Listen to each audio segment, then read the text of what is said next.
Four people who contributed to the death of Jesus, but the last one will leave you speechless. Judas Iscariot, one of his closest friends, the disciple who walked with him, ate with him, and learned from him. Yet for just 30 pieces of silver, Judas betrayed Jesus with a kiss. The pain of betrayal didn't come from an enemy, but from someone he loved. The Jewish religious leaders, the chief priests, Pharisees, and members of the Sanhedrin, they couldn't stand how Jesus exposed their hypocrisy and threatened their power. I mean, with insults like these. Woe to you, scribes and Pharisees, hypocrites! For you are like whitewashed tombs, which outwardly appear beautiful, but within are full of dead people's bones and all uncleanness.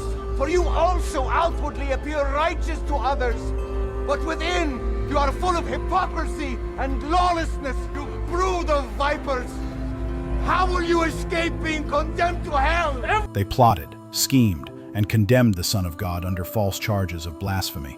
The leaders of the law rejected the very one who fulfilled it, Pontius Pilate and the Roman soldiers. Pilate knew Jesus was innocent. 3 times he said, "I find no fault in him."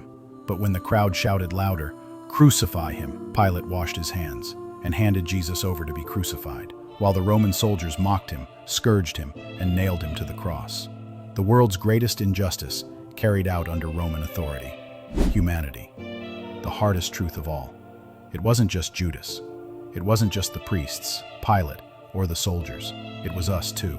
Our sin, our rebellion, our shame.